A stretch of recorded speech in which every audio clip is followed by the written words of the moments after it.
नमस्कार दोस्तों, स्वागत है आप सभी का श्री विद्युत सिंह के यूट्यूब चैनल पर। जैसा कि आपका यूपी टेट का एग्ज़ाम 25 जुलाई को प्रस्तावित है, उसी को संदर्भ में रखते हुए ये हमारा दूसरा वीडियो है यूपी टेट का, जिसमें हम भाषा फर्स्ट आपकी हिंदी को देखेंगे। इसमें हम आपको टारगेट 25 प्लस का दे रहे हैं। आपका कितना सही हो रहा है, आप अपना आंसर कमेंट बॉक्स में कमेंट ज़रूर करें। तो चलिए शुरू करते हैं आज का यह वीडियो। अगर आप नए हैं, हमारे चैनल को पहली बार देख रहे हैं, तो हमारे चैनल को सब्सक्राइब जरूर कर लें और बेल आइकन को दबाना ना भूलें। अगर आपको वीडियो अच्छा लगता है तो हमारे वीडियो को एक लाइक ज़रूर करें। हम इसमें प्रश्नों के साथ साथ कुछ एक्स्ट्रा फैक्ट्स को भी आपको बताते चलेंगे, जो भी एग्ज़ाम की दृष्टि से आपके लिए हेल्पफुल होगा। ये रहा पहला क्वेश्चन आपके सामने। प्रकाशन वर्ष की दृष्टि से डॉक्टर हरिवंश राय बच्चन की रचनाओं का सही अनुक्रम है। सही अनुक्रम आपको चुनना है। सही जवाब हो जाएगा आपका ऑप्शन बी, मधुशाला, मधुबाला, मधुकलश, निशा निमंत्रण। इनका क्रम आपको इस प्रकार बैठाना है, जैसे आपका मधुशाला 1935, यहाँ आपका मधुबाला 1936,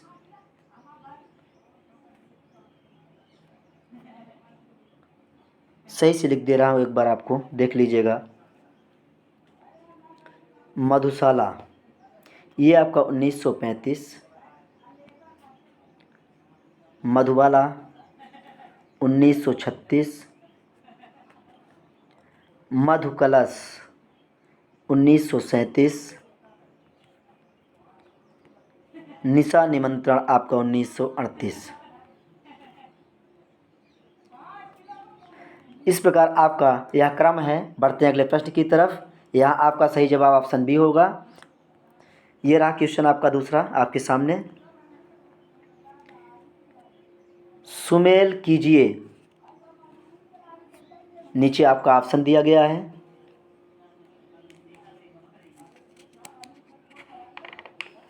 तो इनका मिलान आप कर लीजिए। पहले आप मिलान कर लेंगे एग्जाम में। जैसे आप एक दो मिलान कर लेंगे तो आपको आसानी हो जाएगा हल करने में। हिंदी साहित्य सम्मेलन ये आपका 1910 ईस्वी में हुआ था, तो इसका मिलान आपका सी के साथ जाएगा फर्स्ट का। उसके बाद आपका काशी नागरी प्रचारणी सभा, ये आपका 1893 में हुआ था। राष्ट्रभाषा प्रचार समिति वर्धा, ये आपका लास्ट बचा, तो ये आपका 1918 ईस्वी में इसके साथ चला जाएगा। इस तरह आपका ऑप्शन डी राइट आंसर हो जाएगा।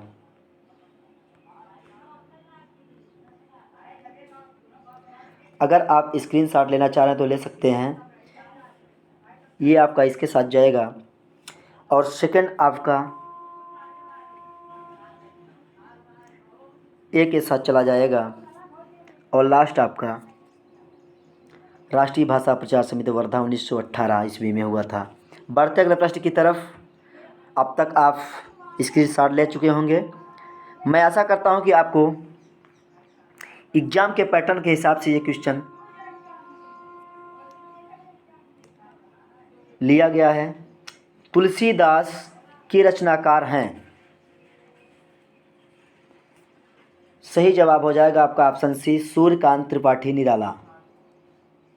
तुलसीदास के रचनाकार सूर्यकांत त्रिपाठी निराला जी हैं। यहाँ आपका महादेवी दिया गया है, इनकी रचना है यामा।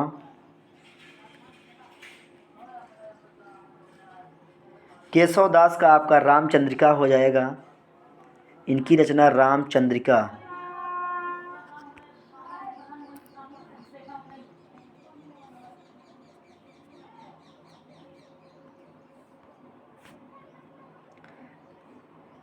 डॉक्टर रामविलास शर्मा, इनकी रचना हो जाएगी निराला की साहित्य साधना। निराला की साहित्य साधना। इस तरह इन सभी का आंसर मैंने आपको बता दिया। बढ़ते हैं अगले प्रश्न की तरफ। अन्या से अनन्या आत्मकथा किसकी है? सही जवाब हो जाएगा आपका ऑप्शन बी, प्रभा खेतान। अन्या से अनन्या 2007 ईस्वी में प्रभा खेतान लेखिका के द्वारा यह आत्मकथा लिखी गई। एक कहानी, यहाँ आपका जो मन्नू भंडारी हैं, इनकी आत्मकथा एक कहानी 2007 ईस्वी में लिखी गई थी।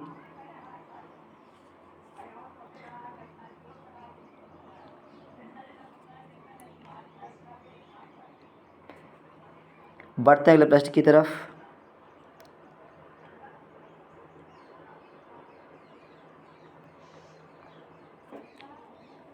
प्रभु जी तुम चंदन हम पानी किसका वाक्य है?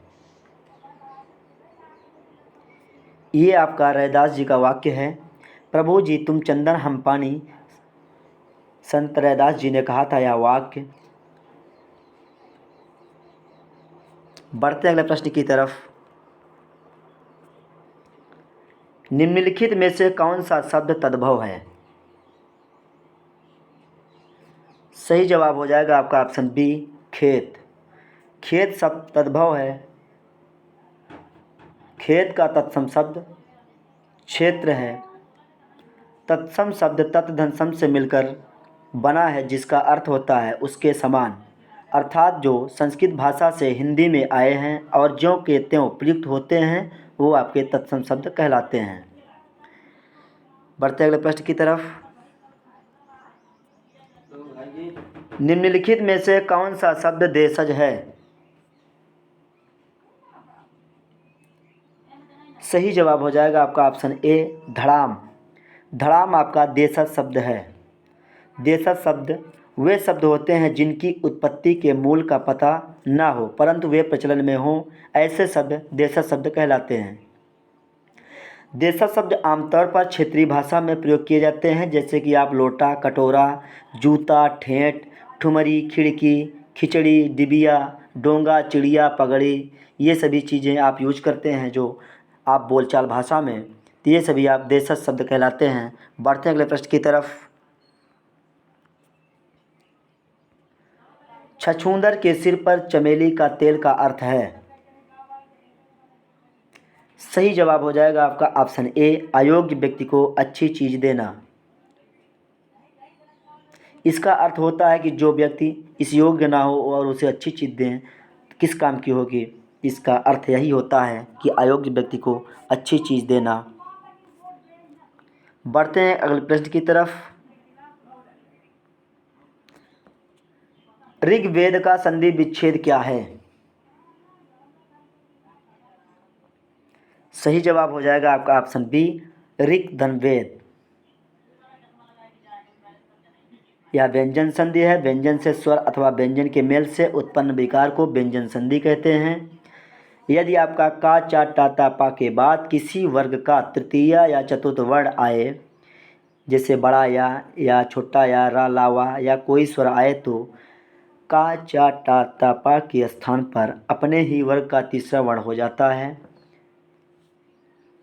देखते हैं अगला क्वेश्चन। आप बीती शब्द में समास है? सही जवाब हो जाएगा आपका ऑप्शन डी, तत्पुरुष समास।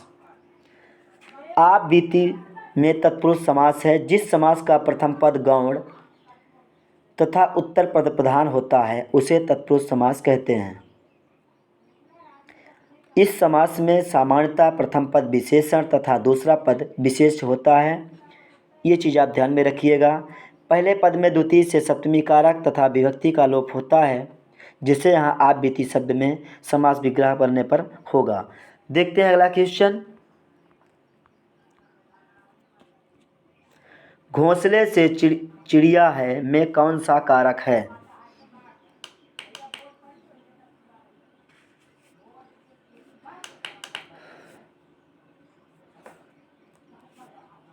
सही जवाब हो जाएगा आपका ऑप्शन डी, अधिकरण कारक।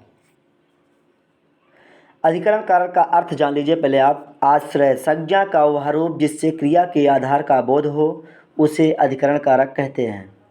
इसकी विभक्ति में और पर होती है। जैसे यहाँ पे में मिला हुआ है आपका, घोंसले में चिड़िया है, तो में और पर अगर है तो भीतर, अंदर, ऊपर, बीच आदि शब्दों का अगर प्रयोग मिले तो इस प्रकार के कारक में आपका अधिकरण कारक होता है। बढ़ते हैं अगले प्रश्न की तरफ। एक पद्यांश आपको मिलेगा। पद्यांश कुछ आपका इस प्रकार रहेगा, जैसे मैंने यहाँ एक पद्यांश को लिया है, इसी पद्यांश से आपके कुछ क्वेश्चंस बनेंगे, तो निश्चित क्वेश्चन आपको दिखा दे रहे हैं। उपर्युक्त गद्यांश के आधार पर बताइए कि संसार के सारे वाद सीमित हैं। अब इसी गद्यांश से आपको छांटना रहेगा उत्तर। यहाँ पूछा गया था आपका, उपर्युक्त गद्यांश के आधार पर बताइए कि संसार के सारे वाद सीमित हैं। तो यहाँ आपका लिखा है राजनीतिक क्षेत्र में सीमित हो। अब आपको प्रश्न की तरफ ले चलते हैं। तो यहाँ सही जवाब हो जाएगा आपका ऑप्शन ए, राजनीतिक क्षेत्र तक। ऐसे ही आपको गद्यांश और पद्यांश से उत्तरों को छांटना होगा। इसमें आपको कोई दिक्कत नहीं होगी। उत्तर आपको उसी से छांटना है, अपने से कोई अलग उत्तर नहीं लिखना है। जो आपका गद्यांश या पद्यांश दिया हुआ होगा उसी से आपको उत्तर छांट कर लिखना है। देखते हैं अगला क्वेश्चन।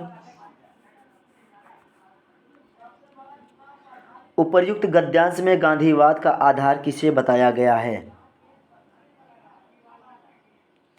तो आप गद्यांश को अगर पूरी तरह पढ़ेंगे तो उसमें आपको मिल जाएगा। पहले ही पॉइंट में आपका लिखा था गांधीवाद में राजनीतिक और आध्यात्मिक तत्वों का समन्वय मिलता है। आपको एक बार फिर गद्यांश दिखाने की कोशिश करेंगे। ये रहा गद्यांश आपके सामने। पहली ही लाइन आप देखिए, गांधीवाद में राजनीतिक और आध्यात्मिक तत्वों का समन्वय मिलता है। क्वेश्चन देखिए यहाँ किस टाइप का पूछा गया है कि उपर्युक्त गद्यांश में गांधीवाद का आधार किसे बताया गया है। अब तो आपको उत्तर पता चल गया होगा कि यहाँ आपका राइट आंसर ए हो जाएगा। राजनीतिक और आध्यात्मिक तत्व को गांधीवाद का आधार बताया गया है। देखते हैं अगला क्वेश्चन। कुछ क्वेश्चन तो आपको डायरेक्टली आ जाएगा, जैसे यहाँ कनुप्रिया के रचनाकार कौन हैं। सही जवाब हो जाएगा आपका धर्मवीर भारती। कनुप्रिया के रचनाकार धर्मवीर भारती हैं। ये रंगे और राघव जो हैं इन्होंने पांचाली के रचनाकार हैं। पांचाली के रचनाकार रांगे और राघव जी हैं। और नागार्जुन युगधारा के रचनाकार हैं। युगधारा के रचनाकार नागार्जुन हैं। और भगवती चरण वर्मा चित्रलेखा के रचनाकार हैं। ये रचनाएं आप नोट डाउन कर लीजिए। एक क्वेश्चन के साथ आपका 3-4 रचनाएं पूरा हो जाता है। बढ़ते अगले प्रश्न की तरफ।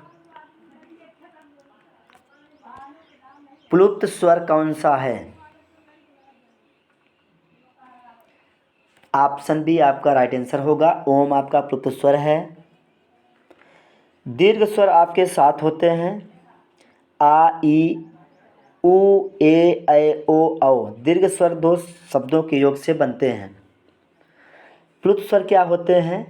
प्लुप्त स्वर वे स्वर होते हैं जिनके उच्चारण में दीर्घ स्वर से भी अधिक समय या 3 मात्राओं का समय लगता है, प्लुप्त स्वर कहलाता है। या आप यूँ समझ लें कि जिसमें 3 गुना समय लगे उसे प्लुप्त स्वर कहते हैं। बढ़ते हैं अगले प्रश्न की तरफ। प्रयोजन का समानार्थी शब्द नहीं है। राइट आंसर आपका सी हो जाएगा। नियोजन ये समानार्थी नहीं है। जिन अर्थों के समानता मिले, या समझिए कि ऐसा कि जिन शब्दों के अर्थ में समानता हो, जैसे आपका लक्ष्य, हेतु, उद्देश्य ये समानार्थी शब्द कहलाते हैं प्रयोजन के। जिसमें समानता बताई जाए ऐसे शब्द आपके समानार्थी होते हैं। ये आपका प्रयोजन का नियोजन आपका विपरीतक शब्द है। विपरीतक शब्द होने के कारण ये आपका गलत है, यहाँ समानार्थी शब्द नहीं है पूछा गया था, इसलिए आपका राइट आंसर सी हो जाएगा। बढ़ते हैं अगले प्रश्न की तरफ। समानार्थी शब्द को मैंने परिभाषा आपको दे दी है कि समान अर्थ बताने वाले शब्द को समानार्थी कहा जाता है। देखते हैं अगला क्वेश्चन। ऋजु का विलोम शब्द है। ऋजु का विलोम आपका वक्र हो जाएगा। सही आंसर आपका सी हो जाएगा। जैसे यहाँ का आप सरल का विलोम आपका कठिन हो जाएगा। इतना तो आप सभी लोगों को मालूम होगा क्योंकि आप शिक्षक बनने वाले हैं, शिक्षक की तैयारी करते हैं। इतनी छोटी सी चीज़ें तो आपको आती होंगी। जैसे यहाँ आपका सीधा दिया है, सीधा का आपका टेढ़ा, कुछ लोग उल्टा भी जवाब देते होंगे। और यहाँ आपका त्रिकोण लिखा हुआ है, त्रिकोण का आपका षटकोण हो जाएगा।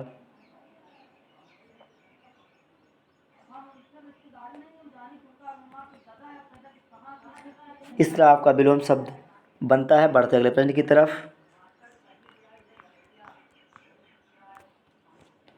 निम्नलिखित विकल्पों में किस विकल्प में विशेषण का निर्देश अशुद्ध है? सही जवाब हो जाएगा आपका ऑप्शन सी। यहाँ जो वह लिखा रखा है ये वह सर्वनाम होता है,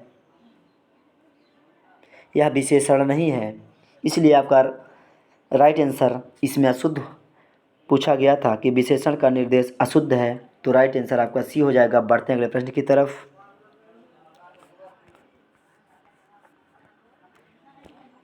आप भला तो जग भला वाक्य में सर्वनाम के किस भेद का बोध होता है? सही जवाब हो जाएगा आपका ऑप्शन ए, निजवाचक सर्वनाम। जिन शब्दों का प्रयोग वक्ता स्वयं के लिए करता है वे निजवाचक सर्वनाम कहलाते हैं। जैसे अगर आप, स्वयं, खुद, स्वतः आदि ऐसे शब्द का प्रयोग श्रोता के लिए हो तो वह यहाँ आदर्शसूचक मध्यम पुरुष होता है। जहाँ आप शब्द का प्रयोग अपने लिए हो वहाँ आपका निजवाचक सर्वनाम होता है। बढ़ते अगले प्रश्न की तरफ।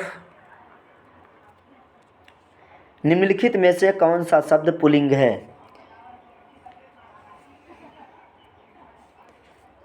राइट आंसर आपका डी हो जाएगा। संतान आपका पुल्लिंग शब्द है।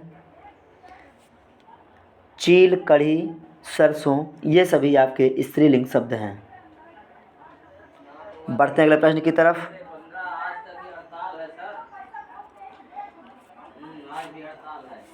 यहाँ एक पद्यांश आपको दिख रहा है, वर्दंत की पंगति कुंडली अधराधर पल्लव लोचन की। चलिए इसको आप पढ़ लिए होंगे। बढ़ते हैं प्रश्न की तरफ। इनसे कैसा प्रश्न बनता है पद्यांश से, ये रहा प्रश्न। नीचे पूछ रहा है कि इस पद्यांश में कौन सा रस है। तो ये जो पद्यांश दिया गया है, वर्दंत की पंगति कुंदकली अधराधर पल्लव लोचन की, चपला चमकय घन बीच जगह छवि मोतिन माल अमोलन की, घुंघरार लटय लटकय मुख ऊपर कुंडल लाल कपोलन की, निव छावर प्राण करें तुलसी बलि जाऊं ललायन बोलन की। इस पद्यांश में कौन सा रस है?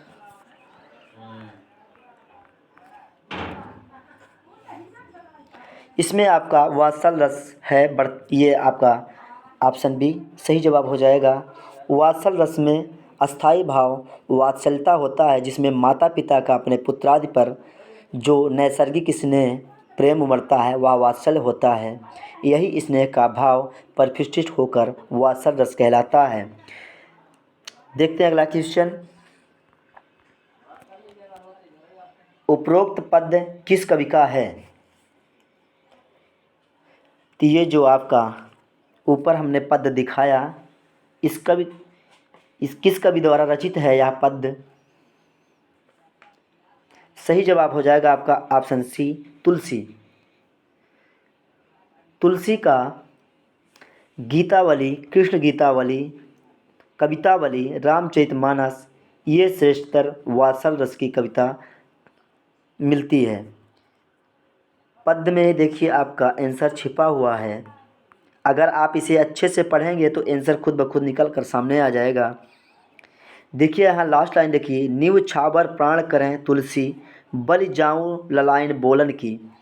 तो यहाँ आपका पूछा गया था कि उपरोक्त पद्य किस कवि का है। देखिए यहाँ कवि का नाम लिखा हुआ है और आपका क्वेश्चन भी कवि का नाम पूछ रहा है, इसलिए आपका जवाब इसी पद्य में मिल जाएगा। बढ़ते हैं अगले प्रश्न की तरफ।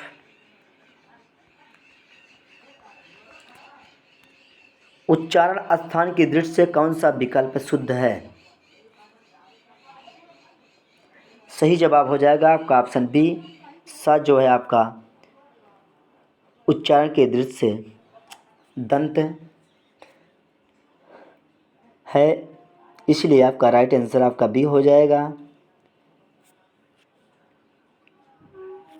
देखते हैं अगला क्वेश्चन। निम्नलिखित में कौन सा कथन अशुद्ध है? राइट आंसर आपका ये हो जाएगा, दो महाप्राण व्यंजनों का उच्चारण एक साथ हो सकता है, ये आपका अशुद्ध है। और ये बाकी आपके कथन सही हैं। हिंदी में एक ज्ञा का उच्चारण परंपरा से भिन्न हो गया है, छा संयुक्त व्यंजन है और विसर्ग कंठ वर्ण है। ये आपके तीनों शुद्ध शब्द हैं, शुद्ध हैं। बढ़ते हैं अगले प्रश्न की तरफ। मेरे लड़के ने मेरी आज्ञा का पालन नहीं किया, वाक्य में लड़के के विषय में कौन सा विकल्प अशुद्ध है? सही जवाब हो जाएगा आपका ऑप्शन सी, ये बहुवचन वर्तनी संबंधी अशुद्धि है। मेरे लड़के ने मेरी आज्ञा का पालन नहीं किया, इसको इस प्रकार लिखा होना चाहिए कि मेरे लड़कों ने, यहाँ लड़के लिखा था, यहाँ होना चाहिए लड़कों ने मेरी आज्ञा का पालन नहीं किया, इसलिए यहाँ लड़के लिखकर अशुद्ध शब्द का प्रयोग किया गया। तो बहुवचन में आपका लड़कों होगा, लड़के नहीं होगा। अब आप समझ गए होंगे। बढ़ते हैं अगले प्रश्न की तरफ।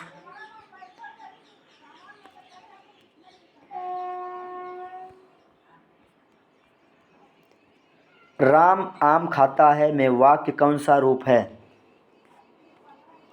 इसमें वाक्य का कौन सा रूप है? तो सही जवाब हो जाएगा आपका ऑप्शन डी, कर्तृवाच्य।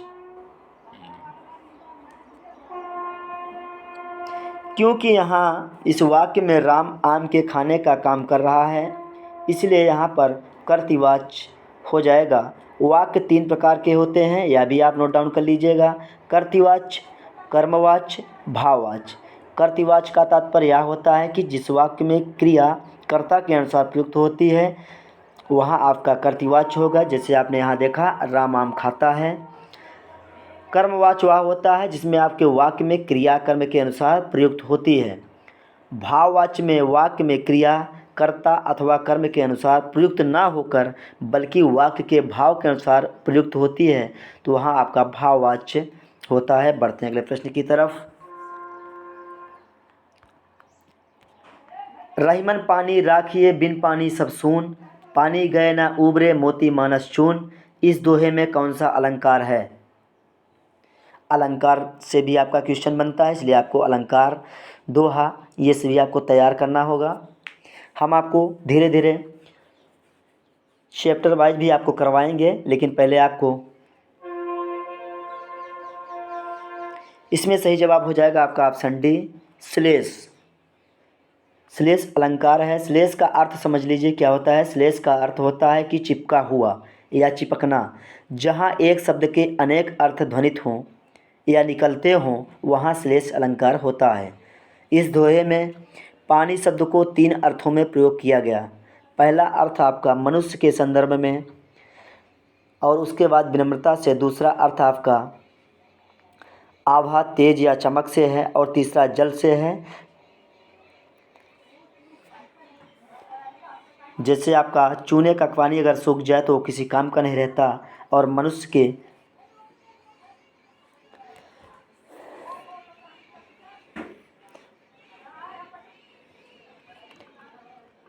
बढ़ते अगले प्रश्न की तरफ। निम्नलिखित में से कौन सा शब्द शुद्ध है?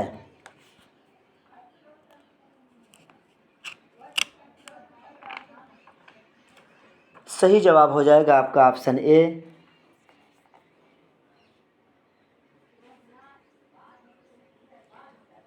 ये आपका शुद्ध शब्द है, बाकी शेष आपके अशुद्ध हैं। देखते हैं अगला क्वेश्चन। निम्न में से किस शब्द की वर्तनी सही है? सही जवाब हो जाएगा आपका ऑप्शन डी, सन्निधि।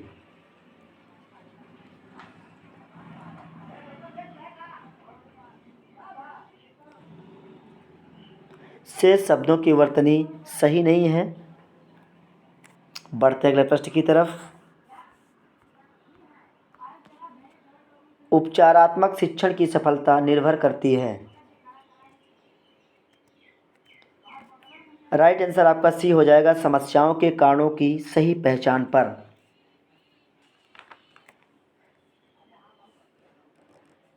बालकों की कठिनाइयों का सामूहिक रूप से निवारण और उचित अभ्यास, व्यक्तिगत भेदों के आधार पर व्यक्तिगत निवारण,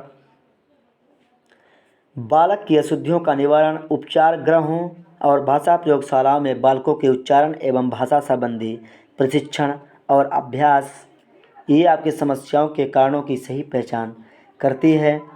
इस तरह आपका 30 क्वेश्चन हमने करवा दिया है।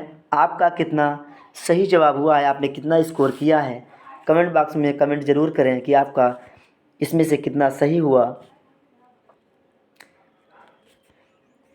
इसी तरह का वीडियो पाने के लिए आप हमारे चैनल को सब्सक्राइब जरूर कर लें अगर नए हैं तो। और वीडियो पसंद आता है तो लाइक ज़रूर करें मित्रों, क्योंकि हमारे पास कोई टीम नहीं है और मुझे अकेले आपके लिए पीपीटी और वीडियो तैयार करनी पड़ती है। अगर आप एक लाइक कर देंगे दोस्तों तो आपको कुछ नहीं जाएगा, इसलिए मैं आशा करता हूँ कि आप एक लाइक ज़रूर करेंगे।